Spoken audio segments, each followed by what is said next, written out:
Robert Romero is asking, Emunah and Bitachon series.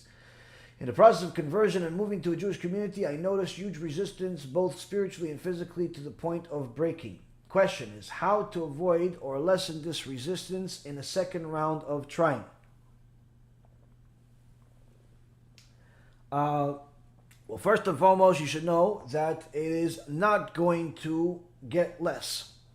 It's not going to less. To expect conversion or tshuva to be easy is simply not a realistic thing, because you have to understand that so long as a person is not following what Hashem said, okay, and he's making sins, that means that in essence he is not on Hashem's army, he's on the Satan's army. So the Satan wants this person to continue making sins, because as he's making sins, he's continuing to produce more and more demons, more and more soldiers that are creating more havoc in the spiritual world and giving the Satan more and more power. So when a person wants to convert and wants to leave all of the tumah of the idolatry, completely forsake it, and not only that, but actually accept the highest level of kedusha by becoming an actual Jew, the Satan will not let that happen easily. Simply not going to let that happen easily. And in fact, I tell this to every one of my converts from day one. The closer you get to the actual conversion day, the more difficulties you will have. Things you never even imagined that were going to happen may happen, and in many cases do happen. Things are difficult. To tell you that, it's going to be smooth sailing, you're going to learn some books, and you're going to move, and everything's going to work out, doesn't work that way. The closer you get to conversion, in most cases, not all cases, but in most cases, the more difficult it becomes. The good news is, that I tell people, and I've seen it with my own eyes, is that if a person had a difficult time before conversion, typically their after conversion is much smoother, much smoother, especially the first year. Especially the first year, there's a lot of blessings and a lot of extraordinary miracles that happen after conversion, especially for those that had a very difficult time converting and a lot of obstacles they had to overcome. There's one thing that could give them some encouragement, is that after conversion there's a lot of big miracles that happen. It doesn't mean that the rest of their life is easy, but usually there is a lot of blessings that I've seen with my own eyes that people that have a tough time before conversion get after that conversion, for at least the first year, sometimes even more than 2, 3, 4, 5 years. Depends on different people. There are some cases where people have an easier time converting. Where I read a story about someone, I don't know the person personally, who actually used to be a priest, and he discovered the truth. He was living in Texas.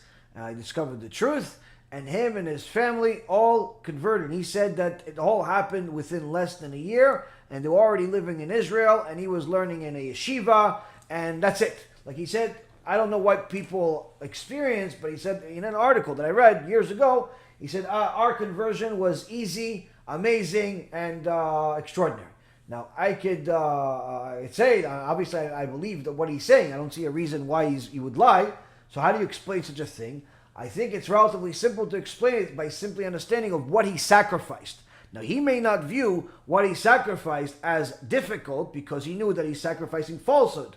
But in the eyes of Hashem, he sacrificed something very difficult. He sacrificed an entire lifetime of teaching falsehood, a church, tons of money, and so on and so forth. So that was enough difficulty for him that there was no needed for him to overcome any other obstacles. Other people that are not in that type of position, like Yitro, that was a Vayishma Yitro, that the Parsha of Matan Torah is called after him, who forsake the idolatry that he was the leader of. People that don't have that kind of sacrifice typically have other sacrifices that they have to make, monetary sacrifices, marriage sacrifices, and so on. And the key to understand is that if somebody wants to become part of Hashem's army, but not just the army that's just a member and you're doing the best that you can, but rather the upper echelon of the army. He wants to be one of the generals. He wants to be one of the chosen people. He could be a righteous Noahide. She could be a righteous Noahide, but of course their obligation is lower, and thereby their reward is lower. On the other hand, if he wants to be one of the generals, he wants to be one of the chosen people, their obligation is higher, and so is the consequences if they don't deliver. So of course there's going to be more that is required and expected from such a person, just like it is in the regular world. But if a person goes into it with that mindset, not looking for a smooth ride, not looking for anything, just simply, I'm going to do my job no matter what. I'm going to do my best, I'm going to learn my best, I'm going to make the sacrifices, I'm going to pray to Hashem, and simply wait for Him to eventually open the door for me, because I'm not going to stop knocking.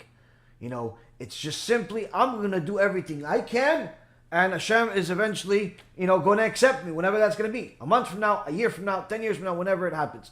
And that's the thing. If he does that, if she does that, they will eventually succeed in becoming not only a Jew, but a righteous Jew.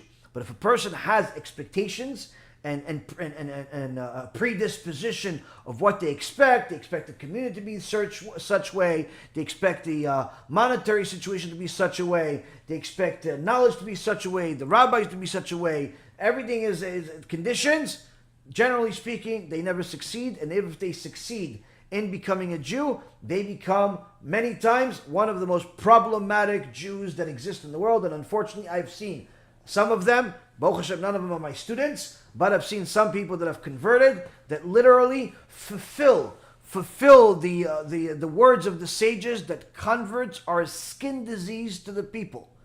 Converts are a skin disease to the people, the Gemara says. Why does the Gemara say that converts are a skin disease to the Jewish people, when the Torah mentions 36 different times that converts are very special, that you have to love a convert even more than you love a natural born Jew, so much so that the Rambam says you have to love a convert as much as you love God? Why would the Gemara say, that preceded the Rambam, that converts are like a skin disease to the Jewish people?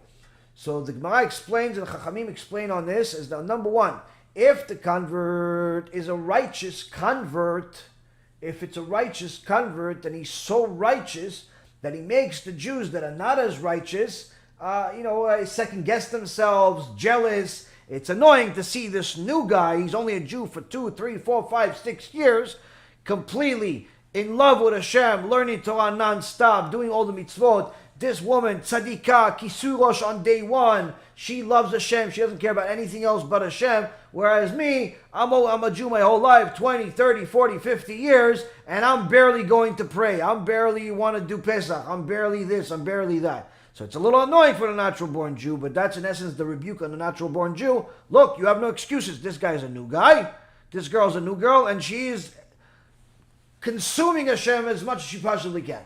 So that's like a skin disease. It's annoying. On the other hand, if it's not a righteous convert, then I've seen with my own eyes how this is fulfilled in this generation. People convert for the wrong reasons. People convert and they should really never have converted because they have some conditions, they have some requirements, they have a chip on their shoulder, they think that they're better than everybody else, they think the world owes them something, the community owes them something, they walk into the community expecting the whole community to fund their life, they walk into the community expecting everybody to kiss their feet, they walk into the community expecting everybody to just stop their life just because they're a convert. And these people are a nightmare to the Jewish community. They create the most amount of problems, biggest machloket, and literally they're very, very easy to understand why they're compared to a skin disease, because their annoyance is never over. They are people that always have a problem with everyone. Nothing is ever good. You give them what they want, it's still not good enough. You don't give them what they want, it's not good. Everything is not good for them. And they're constantly in battles and lawsuits and all types of conspiracies and all types of scandals and all types of victimized behavior, and literally a nightmare. This is also something that you live and learn. You see this, you see certain people, they converted with somebody that just simply wanted their money, somebody that just wanted to tell people that they convert people. So in reality, they didn't verify that this person really even should be a Jew. They just converted this person. And you see, those people, more times than not, become the biggest problems in the world. It's usually the people that didn't have a difficult time converting. And even if they did, it's really because of them. They should have never converted. Hashem was trying to discourage them from converting. But the point being is that those converts are a nightmare. I've seen them, and it's unfortunately, it's a never-ending thing. So that's why they're a skin disease. So what I would recommend for anyone that wants to convert to Judaism is to know, if you want to be part of the Jewish people and be on the righteous side, be on the good side, expect sacrifice. Expect sacrifice. And be ready for sacrifice, welcome sacrifice, and do everything you possibly can to be accepted by Hashem and the Jewish people. Don't go against the Jewish people. Don't mock the Jewish people. Don't frown upon the Jewish people. Don't call the Jewish people that they're not religious enough because you think that since you converted, you're better than them. These are all bad mentalities. If you want to be part of the good part of Am Yisrael, the first and most important thing that a person needs to know is to be part of Am Yisrael. To be part of Am Yisrael, it's not just about following mitzvot and knowing who God is. But to be part of Am Yisrael, you have to love Am Yisrael. And you say, no, I love God. I don't have to love Am Yisrael. No. You have to love Am Yisrael. Why you have to love Am Yisrael? Because if you really love God, you would love what He loves. And He loves Am Yisrael. Which means if you don't love Am Yisrael, there's a problem with you. There's a problem with you. You think maybe you're supposed to be different. So again, I'm not saying to go love every atheist Jew out there in the world. But the point being is that you have to make sure that you see the good in Am Yisrael, especially the religious people, the ones that are not religious. Be helpful to them, not critical of them. Be rebuking from love, not rebuking from ego.